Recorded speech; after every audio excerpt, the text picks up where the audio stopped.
Welcome to the Enchanted Inkwell. I'm Michael, I'm Britt. And I'm Blake.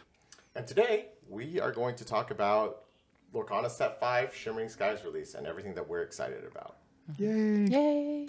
Britt, why don't you kick us off? What is your top highlight of the set release? More amethyst cards for sure. And that and the social aspect that comes with a set release. What about you, Blake? I'm looking forward to probably a shift in the metagame, or at least some sort of metagame disruption, and the community aspect. Obviously, anytime there's hype running around something, whether it's set champs or a new set coming out, the community gets together and we all really enjoy it. Yeah. What about you? I think for me, I'm really amped about the new Enchanted artwork. Oh, Like, yeah. 1000%. In the past, opening an Enchanted has always been like, okay, now I have something of a lot of value that I can trade to somebody else for like my play set of cards that I need to play. But I feel like with this set, I'm going to be chasing the Enchanteds because I just want them because they look so much cooler. Everyone. And people are like, hey, like, what's your favorite enchanted that was spoiled? I was like, all of them. Give me any of them. All bangers, all hits, no, all gas, no breaks. Yeah, 1000%. I think that's a great for take. me, it's very specifically Snow White. It's my girl Snow White. Okay. Always. I'm Snow White stan since day one. Fair enough. I mean, she looks pretty cool, right? It's the superhero one. She's got like a red, Yeah. Like a knight. Like the Mufasa looks insane. Mufasa is even just so the good. legendary Mufasa. And then speaking of legendaries, like we saw a sneak peek of that final treatment or whatever they're doing with the Mufasa. I don't know if you saw it. I did not. So there's they're putting like a special gloss on like the character itself.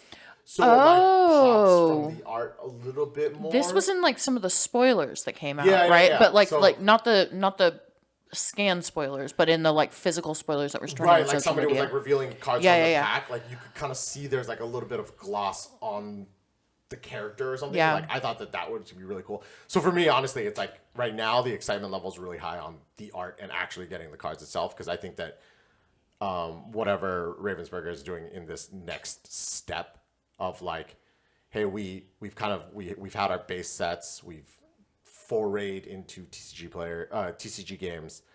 Now like let's do some cool treatment with our own art, or like let's like make these cards more cool looking or collectible looking or whatever. I think that's pretty exciting for me. That's really cool, especially like when you look at the like prize cards in the DLCs that are like very different than the average pack card. Trying to see like what they've learned from like a development or innovation standpoint, like you were talking about, like Right. how can we make these like visually more dynamic and interesting as this progresses. Whatever they were cooking, like it hit, because all of the stuff that has been spoiled just looks and it looks so good. And then tonally, it is so cool to go from, because like y'all know me, the Maleficent that was in Inklands wasn't like a huge hit for a lot of people, but for me, that's like my Discord icon. That's like the button that my friend made me. That's like everything. I want that. I want Enchanted Diablo because they match and they go together. I loved that. But people didn't like some of the darker Enchanteds. These, like, if you're talking about a celebration coming after vanquishing like a big villain, this is like celebratory. It's light. It's fun. It's happy. And tonally, I just like that, like, celebratory aspect of defeating like a big bad. It seems like a nice wrap. That's a good point. I mean, I hadn't thought about that, but Yeah. I mean, along that topic, I don't really feel like it's a true celebration without Chip and Dale. So like, how they keep I was doing my gonna boys sing like it. that? Like, I when are was we gonna gonna sing. see them? When are we gonna see the chipmunks? I think another aspect of this too is that for the last two sets now, there's been a lot of criticism over including non-character cards as Enchanteds, and they're doing it again. And I think that at some point in time, maybe they've got to respond to that. Like the non-character cards are just not the cards people want as Enchanteds. Yeah. And I don't know if it's just being upsetty spaghetti that like the Enchanteds are locations or if like the Enchanteds are unplayable. So that's the Because thing. like, right? Like if you Yeah. have like a Queen's Castle Enchanted, would people be complaining as much? Took the words out of my mouth. Yeah, I would run Queen's Castles Enchanteds like our friends do of some other cards 20 times out of 10. And I feel like that is a wound in your soul when you hear it. Because you're anti run the Enchanteds in the deck, right? No, I'm generally I'm okay with running the Enchanteds. I don't think it is specifically a playability thing though. I think there are certain cards out there specifically that are Enchanteds that are still, if you want to say from a value perspective, have more value just because they're characters, not specifically because they're other things, right? So you could look at almost every character in set 4. Their Enchanted has more value than we don't talk about Bruno, but we don't talk about Bruno's playable. Do you? Okay, I mean, if we. So if for we- me, it's not. I don't. It's not a matter of personal preference necessarily. I think that there have just been enough of an outcry from, the player base as a whole that does not like what's going on with the Enchanteds when they include things that are not characters. I think there's such a strong pull towards wanting to see a character as an Enchanted, and they're using all these Enchanted slots to put something that isn't a character, whereas, there are certain characters that already have multiple Enchanteds and certain characters that don't have any. So when you're talking about, a level of enjoyment in the game, the art, the card, there are certain characters that people are going to want. And the fact that you're limiting the amount of characters that you could be putting as an Enchanted, I think it is also limiting the amount of people that are enjoying opening those packs. Right, because like I would argue that like in this last set, like second star to the right, like I really like the art on that. Beautiful. I think the Enchanted Absolutely. is really So beautiful, beautiful. right?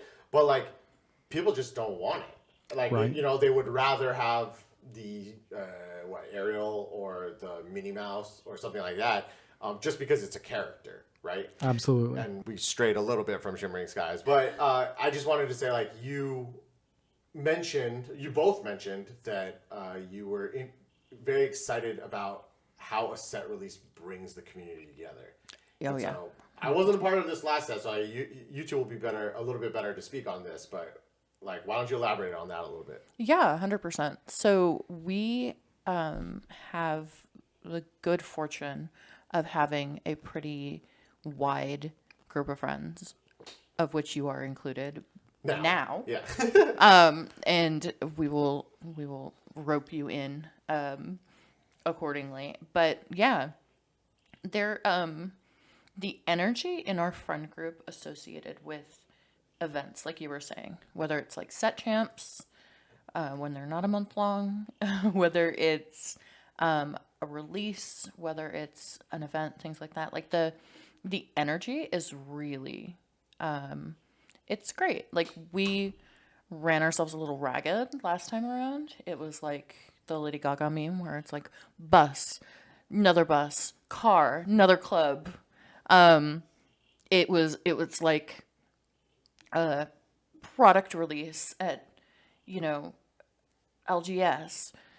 It was, product release, accessory release at Downtown Disney, sealed event, another sealed event, league, that kind of thing. And I think that no one showed up for like constructed, because by the time, or no, showed up for constructed and were like, I've got a Lorcana hangover. This weekend was a lot. Right. Or like multiple people looking at us being like, how are you still vertical right now? Yeah. To kind of explain that a little bit further, more details, right? It all kind of starts with the fact that our LGS has constructed on Thursdays. So the day before release, everybody goes to constructed that night. Everybody's excited because release is the next day. Then the next day, because of our location, we actually can go to Downtown Disney in order to buy products on release. So as you were saying, that usually comes down to accessories, right? Everybody knows that playmats are just nearly impossible to get. At least they are here in the Southern California area because there's so many fans of Lorcana. Well, So and after also 'cause that, they send playmats like one of, two of. Oh, to, right, to right. LGSs. LGSs just get absolutely zero supply, right? Ambitiously, they get. Yeah. Or the most fortunate get 3. Yes. So then after, being there in the morning to purchase whatever we can from downtown Disney, it's spent with, well, we're already here. Let's go to Disney all day. And Oh my then, gosh, I forgot. That was literally what it was. It Yeah. was accessories release, Disney Day with 12 people. I don't know. Maybe I don't think I'm exaggerating. It was a lot of people. Yeah. And then it was carpooling from Disneyland to LGS one of multiple LGSs in order to for a do, sealed. yeah. Yeah. In order to do a sealed. And then it was like the next day there was a morning sealed and then an afternoon sealed at a different LGS. Yeah, so I And mean, then the like, next day after that was another sealed event. right. Bus So club. Another club. Go ahead. well, no, what did I think I had just started getting to know you guys when set 4 released, and so I had just started playing, and I had signed up for that Saturday sealed. And so I show up Saturday morning, and everybody, like each one of you, was rolling in like 40 bags under your eyes, like 3 monsters or 3 energy drinks in hand, So fair. 2 energy drinks discarded already in your It was- backpack, yeah. and hey, is anybody got coffee? And then other people were like, I'm surprised you're awake. I'm surprised you're standing. I'm surprised. I was like, didn't I just get off the phone with you opening packs? Like, why are you here? Yes. It sounded wild. And I mean, it sounded like you guys.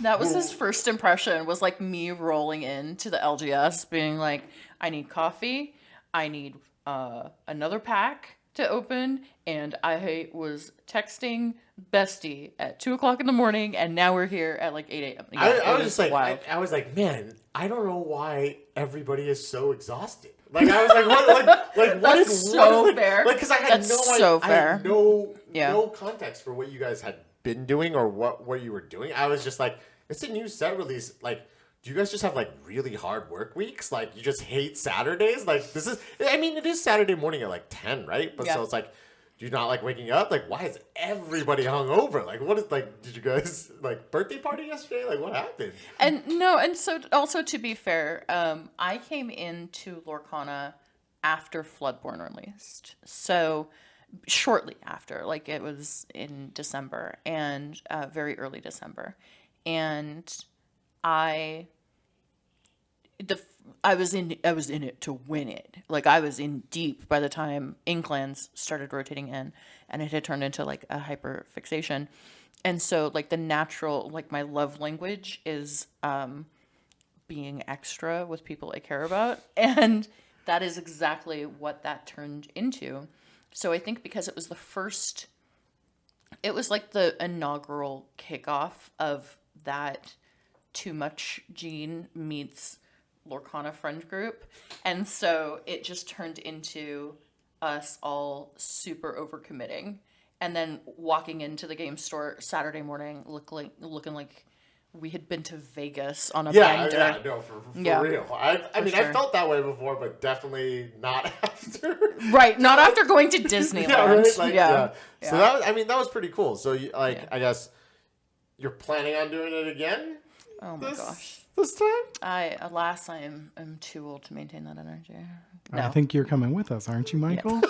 Like we're doing it without you. Like Bestie, get in the car. Like, you're going too. So specifically speaking, last time I had a couple of missions. So my little background on it is I started actually committing to Lorcana set 3. So Into the Inklands came out, and I had gone to the local game store. I was doing my normal thing. If I'm just going to buy a couple of starter decks and maybe I'll play this game, maybe I won't. It turned out one of them was Moana and DuckTales, which of course I love. Yes. And so those two together, even my wife was like, yep, you're done. This is kind of your game now. You're cooked. It's like I was in, and I think it was literally the next day. No, 2 days after release is when you had started the league, Britt. And so that's when I showed up. I didn't actually know how to play yet. I was looking at Oh YouTube my gosh, videos. I do remember that. I was looking at YouTube videos in order to try and figure out how to play. So I didn't really have that understanding of what they went through for that Lorcanaganza. So my Lorcanaganza was really the last one with set 4 release, where I had made it an effort that I needed to make sure to get some amount of playmats for the people that couldn't get playmats in our play group, because I had gone basically a month Yeah. without an official playmat. And I know that there are other options out there, but there's something about the thing, right? So Yeah. I wanted to make sure.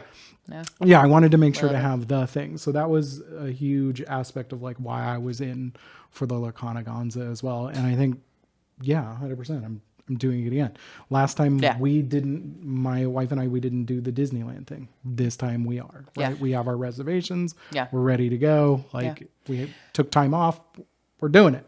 Right, right. And so, like, we can talk about it a little bit later too, but like the impact of D23 aligning with the release this time around, and like stuff going on at Disneyland, friends who are in from out of town, acquaintances who are in from other town or in from out of town. I am going to be really interested to see what it's like because the community is growing, right? Like the natural progression is that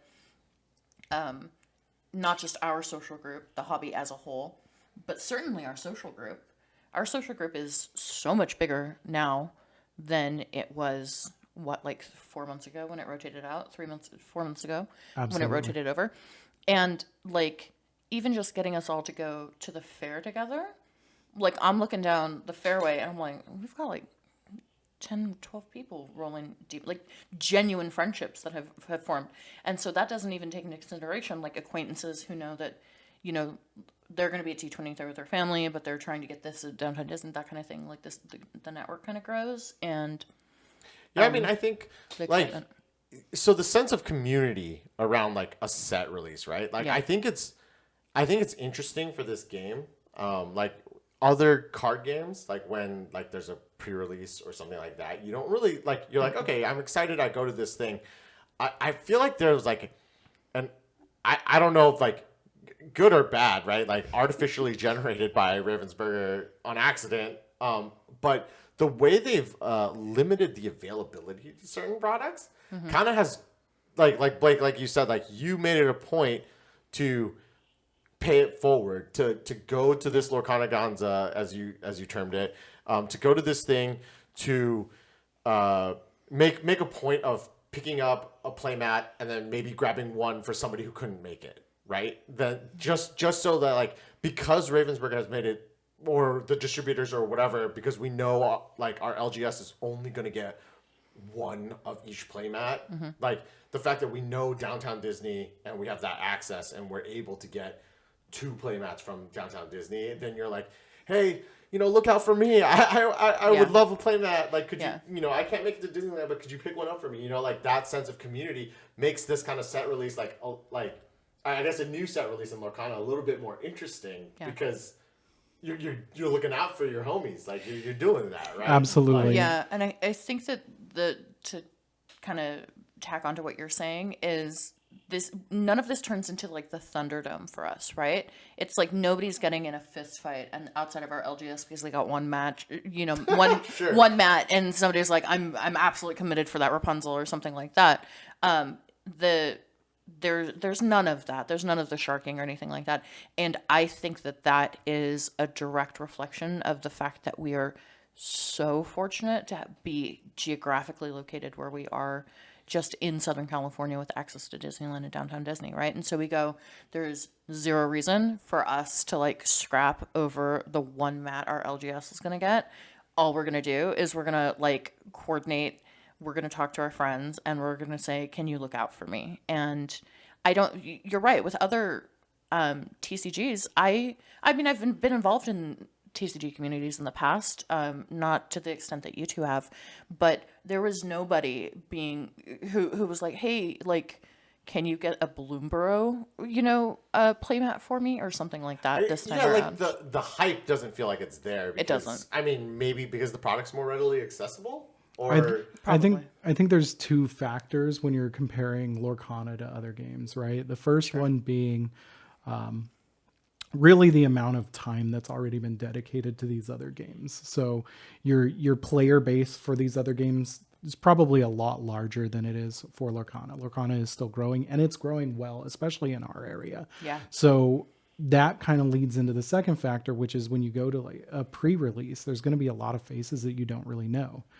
When we go to a Lorcana event at our LGS, I want to say LGS, but that's kind of loose. It's multiple LGSs. Yeah, it's Everybody kind of knows everybody, and the people that don't quite know everybody yet, they're getting sort of sucked into this as well. Yeah. Where it's like, oh, you haven't met so and so because they play at a different LGS. Yeah, but eventually you're going to meet them, and so now we have these multiple LGSs sort of forming one larger group. Yeah. So when you go to a pre-release, it's not a bunch of unknown faces. It's everybody there that you know. Yeah. Right. And it's like you're just showing up to have a really good time. Right. And it definitely makes I didn't get a great card pool, or I just am not doing so well, or I'm Lorcanaganza hungover, I can't think about my cards. Yeah. It makes that a lot easier on you too, because you're really there for the fun because you're surrounded by friends. We saw that during set championships, right? Like we've gone to multiple in our region, and some of them had varying levels of what our social, like attendance from our social group.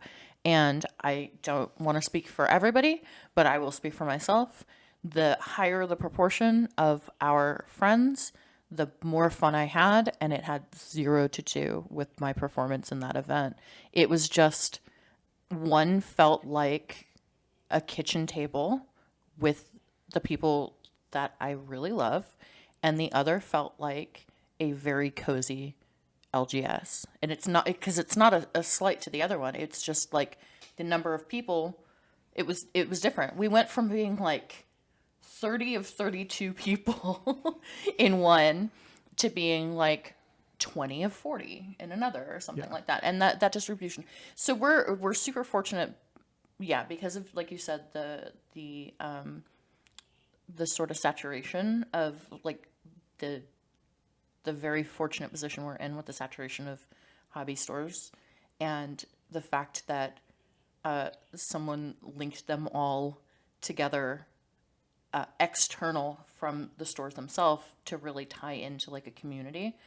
Really, it gave us like such flexibility to be able to like look out for each other and coordinate like who's going to go to this constructed night, and so that extends, that energy gets propelled to like the highest possible level when you're talking about event stuff that's really exciting. Yeah, for sure. I mean, I think it's really cool to see.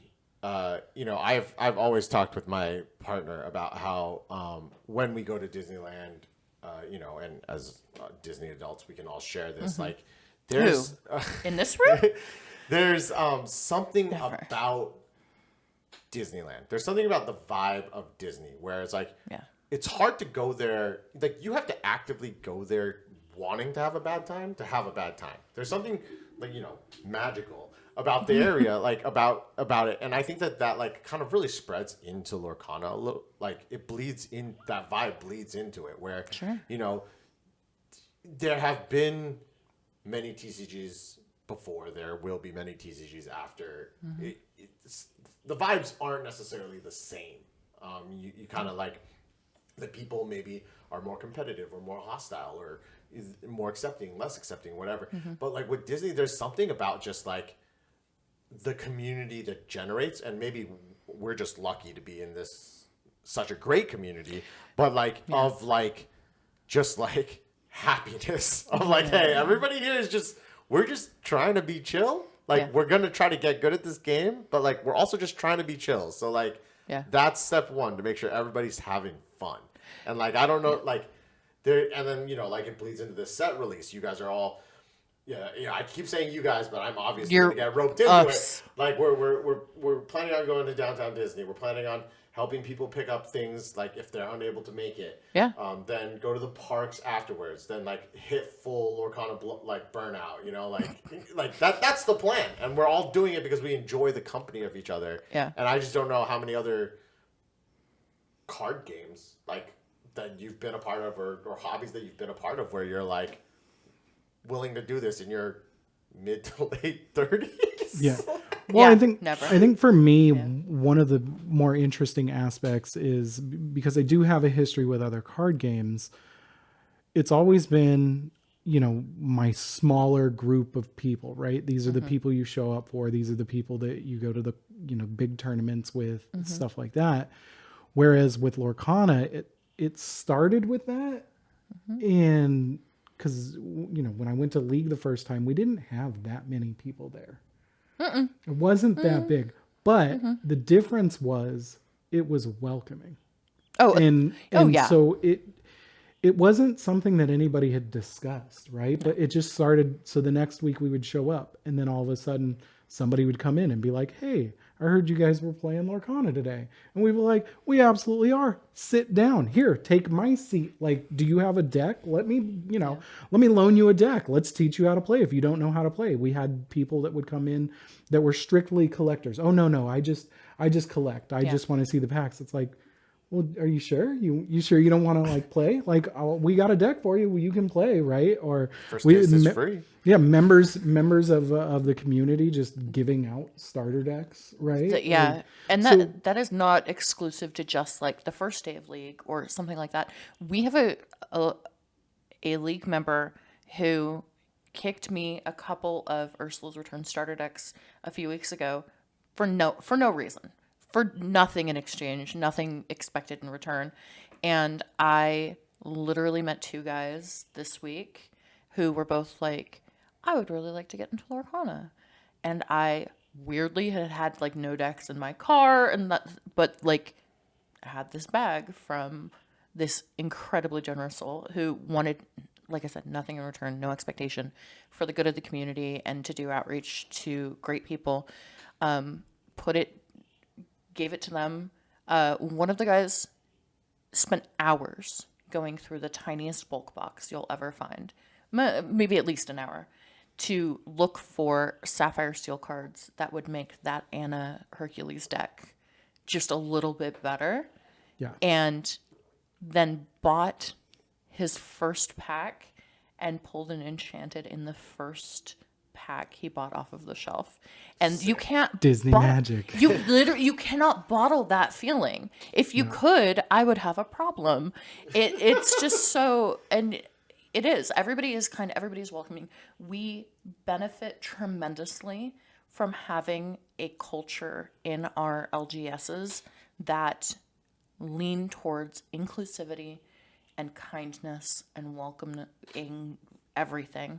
And I've been able to be aligned with things that I care about, which is making sure that people feel comfortable and things feel welcoming and things like that. Like, there have been nice TCG players and other hobbies, but the other part of it too is that there's this high the gender parity is a lot closer than it is in other games.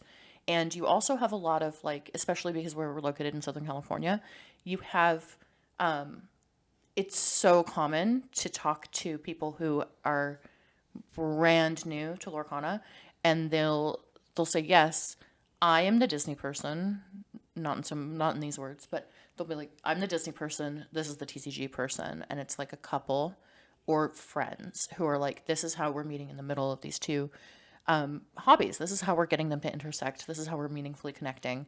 And it's like siblings, it's like couples, it's like parents and kids. It's so special and so wild because it is so much more common than any hobby that I've really been in before in game stores. Absolutely. Yeah. Our league specifically, we have a few, probably more than a handful of parents that, sometimes the day we do league is it's their day to watch the kids. Yeah. And instead of missing out on that person being at league because they want to stay home, Yeah. we say bring the kids. Yeah. Right? No, there's no reason for you to miss out on that Absolutely. break, like, because it's welcoming. We're not doing anything we wouldn't want the kids there for, Right. and nobody, like, I wouldn't say minds them, like that's not the right phrase for it. Everybody, it's like, yeah, your kid and your kid both like the iPad. They can go like the iPad together at another table. And it's not that there's not attentive parents, but it's parents who know that their family is safe, know that their friends are all doing that. Like, it takes a village auntie-uncle thing. Yeah. And, you know, it's, do we have snacks? Do we have stickers? Do we have coloring books? Right. You There, know, there's definitely a huge level of trust among everybody yeah. that allows for us to really create that sense of community, that bond where we're looking out after each other, each other's kids, each other's property. Right? Yeah. Well, it's Oh, the yeah. I've tons and never tons been of worried mon- about my back. Yeah. Tons and tons ever. of money, you know, invested into these cards, and somebody might just walk away from the table without having to worry about what's going to happen with their cards, because everybody is so aware of the fact that, like, that's not the community we are. I was literally just talking about that with one of our friends last night or the night before, where we were talking about the different bags that we bring to Lorcana events. And he was talking about how when he used to go to a different TCG, he used to have this like drawstring bag that he would like wrap around his ankle to make sure that like he had, because we're talking huge events, right? And I'm not saying you shouldn't do that. Like, if you're going to a DLC, like, keep your stuff on you, like, do that kind of thing. But he was like, yeah, I just have like a crossbody bag. I keep the one deck that I'm bringing on me. And even then, I've never had any worries about my stuff in this community ever. But yeah, so to bring it back specifically to the set release, anytime you have like that foundation, and then you put like a special event on it, it kicks it up to a whole different level. Yeah, I mean, I think that that's like really cool that, you know, this is going to be my first time experiencing it with with the community as a whole. With your community. Well, I guess with my community now, I guess. Yeah. The community that we're a part of. So it'll be really interesting to see how that happens and like what kind of hangover effects I have. But We have it like a little less stacked this time around, so I think we're all getting old. We feel the arthritis kicking in. we can't do it like we could 4 months ago. But that doesn't. I mean, I don't know. That Bell playmat is calling my name. So you're right, and I think that we saw a little bit better availability when it came to like big box retailers putting pre-orders up for that. Because when I tell you, like, if you thought I was gonna fight for that Rapunzel mat, I would catch a charge. Sorry, that's not a funny joke. I would maybe catch a charge going for that Bell mat because I love that art. It is. I don't know. It's kind of hard to say of that set, but that bell is gorgeous. And even look at this family is gorgeous. I love the art on both of these playmats, and I am so glad that we don't necessarily have to throw any elbows anywhere because it's available in more places. So there's less drive in our group to be like, hey, can we panic buy like for a couple of our different friends, because they're like, oh, actually, like, I got my pre-order in at this retailer who isn't paying us, so we're not going to say their name. So don't worry about me this time around. okay, so you're thinking that Lorcanaganza is going to be slightly dialed back this time around, and I won't need to get a subscription to Advil right now. I was implying that heavily, but the second that I heard it reflected back at me, because I forgot about the D23 issue, absolutely not. I think that I still might catch a charge. Like, it is going to be trying to get those D23 sets. It's going to be very interesting, right? Because when you look at it from our perspective of Lorcanaganza, where we're going to go to downtown Disney and try and score some of these elusive items, we have friends that are going to D23, also trying to score these elusive items. Same thing. Get me pins. Get me promos. Help me. And I think scarcity of items is fantastic from a collecting perspective. Sure. I think that you can go a little too far with that. And I think every time something like this happens, FOMO engages in everybody. You start getting it, right? So as much as we would like to be able to learn from our previous Lorcanaganza, like maybe we shouldn't go so hard, certain other things come up that just change that equation. So I wasn't originally even planning on doing Lorcanaganza in that respect this time around. And then the D23 announcement. And to know that those are going to be at Downtown Disney as well. It's like, okay, now we're going to, I wasn't planning on doing any sealed events this time because just the amount of drag that those caused on me last time. Yet, as soon as somebody puts up, hey, this is going to be a 3v3 teams sealed event, I'm like, okay, well, I'm in. You're like, cracks knuckles, let's go. Yeah, it's the variety, it's the new thing. Yeah. So it had less to do with the new product in that sense, but more the fact that I could do a 3v3 event with two buddies. Oh, 100%. Yeah. It's gonna be wild. I hope we're probably gonna talk about it next time. Like, so hope to our future selves that we're alive after this. GG's. Right. This is what the darkest possible outcome is, that this is the singular episode that exists on the internet because we all crashed horribly after Lorcanaganza. Yeah, we decided instead of a weekly thing, we're gonna want to be a monthly thing. Yeah. Our annual Lorcana podcast, because we're so exhausted. It'll be just me because Britt wanting to fight for a playmat. Turns out Michael's the one that got the playmat and Britt started throwing elbows. Not at a friend, only at Welcome to the Enchanted Inkwell. I'm your host, Blake. I mean, I think all's fair in love and Lorcanaganza, right? So, Okay. is that how that works? We should probably also say, we've said the word Lorcanaganza a half dozen more times at this point. We should, full credit actually goes, and I try to avoid naming our friends without their consent. Just first name. But first name only. Our friend Kyle made a flippant comment about Lorcanaganza months ago, like talking about the Inklands release. And of course, I can't let a good joke go run into the ground. So named whatever the coordination channel was for that Lorcanaganza, and then now it has turned into like it's a thing. Staple. It's a staple in our like little friend group when we're talking about this. The D23 channel is called D23 Ganza. You know, it's just like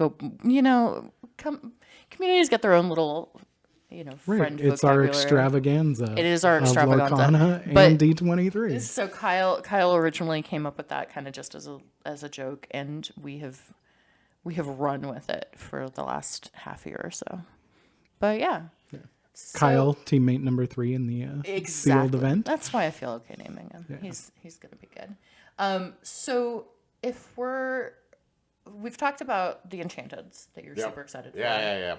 We've talked about the community stuff that all three of us are super excited for. Yes. Do we want to talk about like the cards associated with this release? Like high level overview. What's the stuff that like jumped out at you that you're like, let's see. You did mention that you rely more on net decking, so like the intricacies of like forecasting what's going to be hot is not super interesting to you. Right. Well, I mean, I'm not going to say it's not interesting. I would say that like my insight is probably not as good as other people's insight.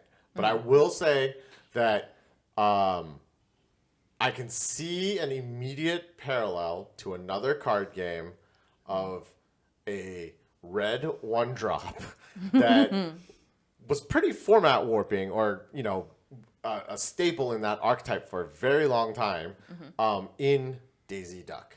I think this new Daisy Duck that lures for 2, comes down on turn 1, has a big booty, and like the drawback is like, okay, your opponent maybe gets an extra card, but like they still gotta play it. Like they still gotta, it's gonna give the aggro decks, the Amber aggro decks, a new life. I think it'll I think that card. I think we're gonna see a lot of. That's my initial, probably pretty lukewarm take, as I'm sure a lot of people have already come to that. Right, and and the other Amber card that we're seeing a bit of hype for is Naveen, right? The legendary. Yeah. So I know a green steel player who is close to my heart has preemptively jumped over onto Steel Song. Okay. So my household is going to be a 8 of household of some of these Steel Song staples, unfortunately, for playsets. Are you hopping over to Steel Song as well? I am in fact not. Okay. Matt is the one who is hopping over to Steel Song. He's already Well, then why run do you it need at 8 a of couple. them if you... Because I want cards and I don't share well. Oh, okay. All right. There we go. That's it right I there. was like, I gotta give Matt his own playset. Lorcanaganza. Lorcanaganza. Is it because you don't share well, or because you can't find your cards because you don't use white cardboard boxes? Listen, it's not nice to taunt your friends, Michael. No, I can Storage find deficiencies. I can see everything just fine in my binders that zip and keep my cards safe and are easily transportable. Unlike Easily transportable. card, I have a bag and then I have a cart that you put the bag on. 'Cause Yeah, it's very you heavy. wheel it in a wheelbarrow, basically. It's not a wheelbarrow. You push wheelbarrows. I pull. It's a To wagon. credit, I'm not going to say that white cardboard boxes are that much better to transport. They're not. They're worse, in fact. But No. they're better for storage. We can all agree on that. Simple organization, white cardboard box. They're acting best way they're to acting go. like every card I own is in a binder somewhere. That is in fact not the truth. Yeah, because you don't know where they bulk are. Which is boxes. worse. Y'all, I know exactly where they are. All of the Queen's Castles are in my decks where they belong. I don't know why Matt's looking anywhere else. That's fair. That's true. So they're acting like I don't have bulk storage. I have bulk storage. I have a very elegant, reusable thing. I We'll just do an don't use- episode where we actually compare and contrast everybody's. Yeah, it'll be a Honest, race. maybe. It'll be like find X card, and then we'll see Okay. who can find it faster. Oh, I'm gonna win. I am gonna win.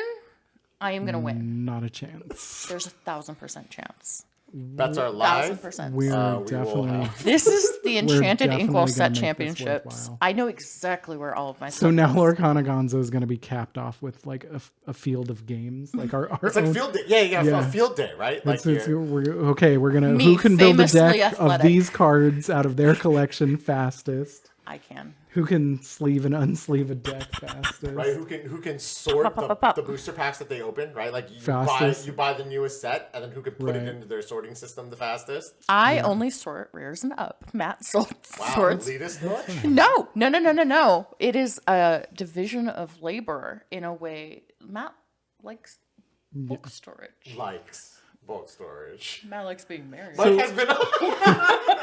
So out of curiosity, then you said that you really enjoyed the Daisy Duck, based off of its parallel with the famous MTG card that was a little bit warping of a format. Sure. How do you feel about Hypnotic Deduction, though? That is. I know it's a green card. It.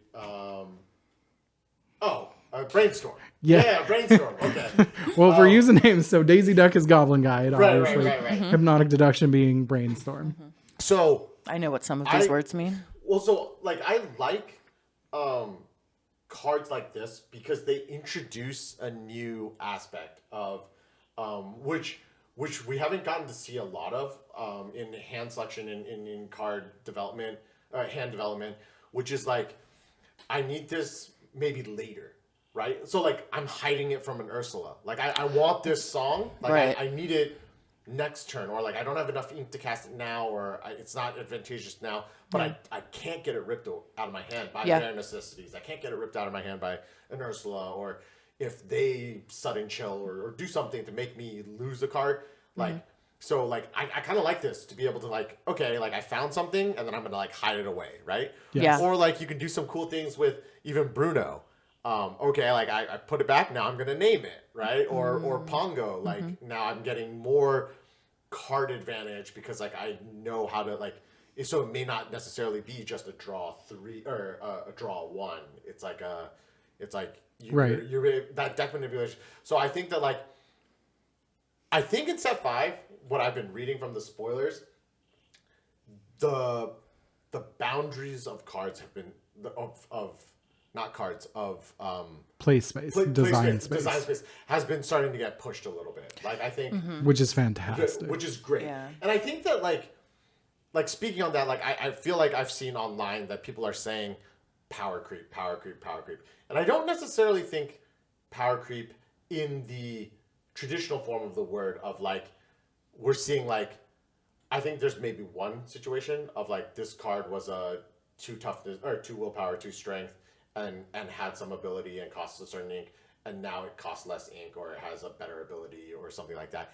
I don't think we're seeing that quite yet, like in that sense of power creep. But I do think that there are cards in here that are going to see more play because they just do inherently cooler things or more unique things. They still have the bears, right? Like I was flipping through it and I was like, oh, okay, they've got the same. Yeah, I think there was I heard the term and then I think I saw an example. I can't bring it off the top of my head, but somebody was like, this card is objectively better than this other card. Like for its ink cost, it's the same ink cost, it's the same thing. But then I read the two and like they had slightly differing abilities. Sure. And it's like, well, if that's the case, you can't say that it's objectively stronger, right? Right. But like I do think cards are becoming more interesting, and I think that is a cool thing. I think that one thing that I felt like given that I did not play a whole ton of set 3, but from set 3 to set 4, something that I felt was that a lot of those meta decks didn't end up playing a lot of set 4 cards. It was like, you know, we put in one card that was really cool, or we put in 2 slots that were really cool.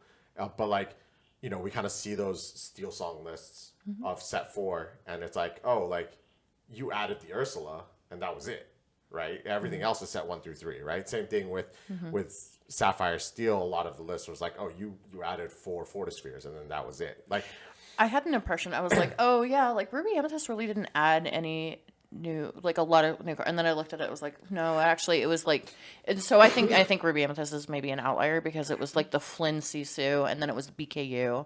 Right, and I would say stuff that, like I would say that like that was with more Ruby, uncommon. and maybe Emerald I think. Steel, right? It got a lot of the Floodborns and things like that. But like it was still playing a lot of the older cards too. But I feel like I don't know, there's something in me like looking at these cards and saying like, oh, set 5, we're gonna have a lot of things go topsy-turvy because there's just more unique abilities coming out, right? So I don't strictly agree with that necessarily. I think the assessment of what you were saying with set 4 is pretty accurate, but I think from a previous game standpoint, it's always like that. There's the archetypes are the archetypes, and that's the design space that I would like to see them pushing more. Not to get into a longer discussion, but that's kind of my frustration with Bucky. Is essentially by creating an errata for Bucky that makes him largely unplayable, you've eliminated a complete archetype in a format that has very few archetypes to begin with. Now, a lot of that, of course, is because there's such a small card pool comparatively to other games. But I think that that's the space that they need to be designing for, not what does this card do for this already existing archetype, but how can we add more archetypes? And that's where I think set 5 has some speculation that it might actually be able to add newer archetypes to the format, which would be, because there's a lot of Emerald cards that are really dealing with already damaged cards, which is a theme that they've had in all the other sets. I was gonna bring that but up, it's not something that they've been like, let's just hit it heavy. It's been a couple of cards in these sets, whereas this set feels like almost everything addresses like if something is damaged, it does this or it. So I mean, we're working in that aspect of like how can we make these archetypes, and then you have certain other keyword abilities like support that aren't necessarily worthwhile, right? Set 4 tried to do a lot for bodyguards, and you still don't really see a bunch of bodyguard decks out there, right? Set 4 tried to really get brooms up and going, and yes, there are broom decks playable, but when you're talking about a high level play, the broom deck isn't really seen anywhere. So I think that that's where, from a design space, I want to see them push more archetypes in order to make more cards playable, essentially, on a tournament level aspect. So I was actually, because one of the things that I was looking at was what does it look like to jump over to Amethyst and Emerald again for a little bit, because that was what I was running a little bit before Inkland's set champ for a while. And I was struck by the same observation, right? That a lot of the Emerald cards are looking at already damaged characters. And I remember looking at it when we had previous iterations of that in earlier sets. And I was like, well, like that. Okay. And this is probably like a Ruby player bias where I'm like, I don't really like see, I don't pink damage, right? You're talking about Ruby removal being full banishment. And so number one, my first impression was a trauma response to go, oh, these cards were absolutely developed in a green steel ink archetype, right? So you're looking at Tink pinging for one, and then you're looking for all of these other emerald cards to remove that off of the board. Yes. But the thing that I was thinking of where I was like, oh, I'm not super impressed unless you pair it specifically with steel was people don't really partially damage characters. No, absolutely You not. swing into them and you kill them. Like why? Number one, they don't have that much health a lot of the time, especially when you're talking about early game stuff. And if you're trying to clinch something in at the end, like, do you have a wide field of 5 body characters that quest for 1 and have damage on them? Like, what theoretical opponent is this made for where a grab your swords doesn't predominantly wreck that board, right? I think the other big issue with this as sort of a design trope is that the way that the game currently stands is it is a huge negative to damage your opponent's characters and leave the damage on. With Rapunzel, they just heal it, draw cards, right? With or Belle, bounce. They remove it, or bounce and just completely clear. So I think one of the interesting aspects, not to go into, a large discussion on sort of the mechanics of the game, is that there's with the exception of some cards, the idea of power and toughness on characters is almost irrelevant in a large spectrum of game situations. Hot counter take. All our group was talking about when things were getting released was dies to Medusa. This is Dies to Brawl, dies to Medusa. Every single thing. I'm like, I'm gonna Medusa that. But how many Medusas do we have? That's a long stand. That's going to be for every game. So in Magic the Gathering, this is dies to Doomblade. Right. And Jinx when Medusa is kind of the standard bearer of like how you're going to evaluate a card, being able to die to a Medusa absolutely matters because 1,000%. It's included in 2 very solid like meta decks to begin with. And that's what you're up against. So if you're playing something that is less impactful and then just dies to Medusa, it's gonna have an impact on its playability. And that's why the Enter the Battlefield, the ETB effects are categorically better than the on quests. How much a character quests for and what does it do when it enters the battlefield matters far more than power and toughness in this. Because the power and toughness, all that does is trade with each other. It doesn't really gain any sort of winning the game advantage other than potentially trying to manage the board. I mean, I say that, and then a Tamatoa hits the board, and I don't have direct removal in my hand, and I'm like, oh, I'm cooked. Well, but that's how much it quests for, right? Like that, right. Because it's going to quest for a lot. The butt, how much do I have to throw at it? How much is going to get churned into it because they don't survive any of his attack power? And then right. No, but I was just saying, going back to Blake's point, right? The 2 things that matter are how much does this character quest for, yes, and or what does it do when you play it, yes, right? Yes, and I mean, yes. Tamatoa arguably has both, which is it's a great point. When you play it, it gets a card back, which is, could be a pretty important card, right? Lucky Dime, or anything, but which lets it also part 2 quest for a lot most of the time, right? And that's why it's played. Which brings us to our next subject, the things that I'm excited for. Item removal in Amethyst.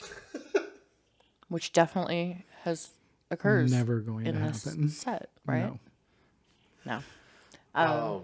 No, I was just saying, like, it was interesting. I think that there is definitely a lot of room for discussion on, like, design space, where things are going to go, what we're hoping for that's coming up, all sorts of things. But I think since we're talking Shimmering Skies and we're just not trying to talk everybody's ear off. Can I talk somebody's ear off for 1 second about the Yeah. flippant comment I made? Cool. There actually is item removal in Amethyst. That's one of the new mouse. You get to, well, it's 3 or less into their player's hand. So it's item bounce. I'll take what I can get. Fair enough. It ain't a dime, but it's something, baby. 3 or less. So Let's I'm gonna go. bounce your popsicle so you can draw another card. Literally what I was thinking. I was like, oh, so they just get more cards? Is that what we're worried about? We're worried about more cards? In Amethyst? We're worried about giving them more cards? I'm sorry. No, Okay. no, you're fine. Very nice transition that let's pivot. No, well, I was just gonna say, to close up, what would be the one card you're most excited to open or get in Shimmering Skies? And clearly, it's item removal for you, so we don't even not Item bounce, even better. No. No. What is the one card you are hoping to open, or you will be most excited to open? Let me refer to my To notes. either of you that are ready to answer the question. Any Enchanted, every Enchanted. Let's go Enchanteds. Box of Enchanteds. That's such a weird print error.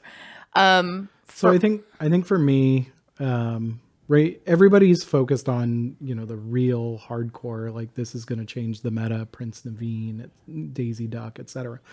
The card that I think I'm the most excited about to see what it can do for the game and what it can do in the future is the new Maleficent, the 0/4 for 3 uncommon, that when she quests, you get the ability to, I believe, bring a character back. Yep.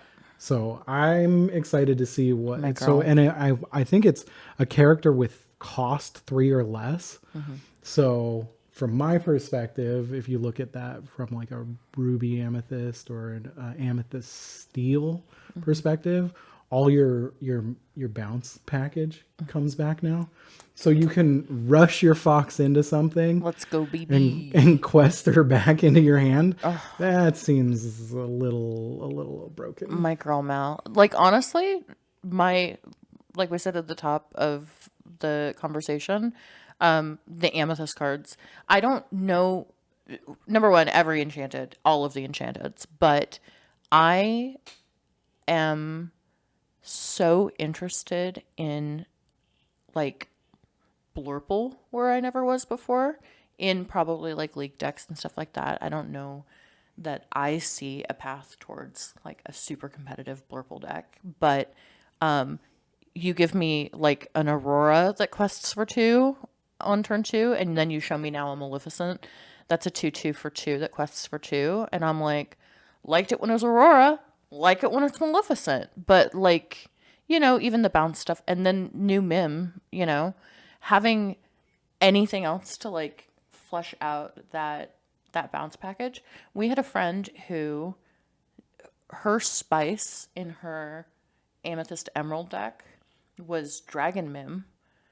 And that's not a card that we see in competitive play, but it was just a little, she was just like, I like it, let's go. And I was like, run it, dude. Like, let's run it. Got her a couple games. Oh, absolutely. Yeah. Yeah. So I faced her in the top 8 of set championships, and we had a wonderful discussion after that because it's a card that, from a design space, it's fantastic, right? You get to bounce 2 of your bounce cards or anything else, right, back to your hand.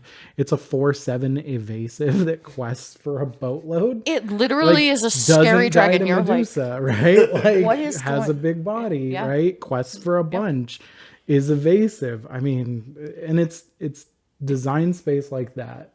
Where if it was maybe just a little bit cheaper, or it only bounced 1 card, so it had a slightly, right? So, or if it was a shift, but not like a crazy discounted shift. Exactly. Just right? something. Yeah. Yeah. But again, we're coming up on set 5. Yeah. There's plenty of design space to get there, and you don't want to throw everything out at the beginning and not really have anywhere to go from there. And I think that's what they're doing. It's just, it's a little bit frustrating in the interim to know that you would want more design space, more ability to sort of be creative with deck building, and it just isn't there right now. I think that comes with more cards. Absolutely. And as we see set 5, set 6, set 7, etc. release, I think that we will have. I think stuff will get opened up. Yes. Right. Yeah. Deeper card pool definitely opens we just everything. come from like we've been playing TCGs forever, so it's like really frustrating to be like, how is this the only option that I have to play right now, right? Well, and so like I keep saying my girl, Elsa, every time I pull an Elsa card, I'm like, damn, I want, but the whole freeze, like exert a character thing, great, but like not the thing that I want, right? And now what I did want was the new Elsa that has Russian evasive, and I just really want like the Peter Pan Shadow style deck to be super cool. I just want a new Ruby Amethyst. I've said this ad nauseum to you guys specifically, but if I have to look at the version of Ruby Amethyst that I'm playing right now, and I know that I'm just burnt out from set champs, I'm just kind of over it.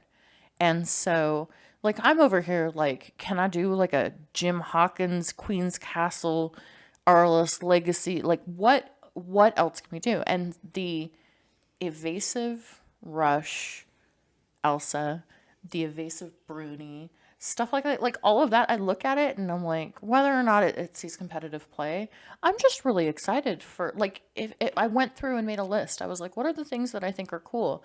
And then I looked at the list, and I was like, there's, like, a couple of each ink color, and then it's, like, all amethyst, and that's my bias, but the new Mim, like, making it a Bell Mim so that you move damage, and yeah, she's a 3/7, but she's a 3/7, like, that's cool. She's not going to die to a brawl.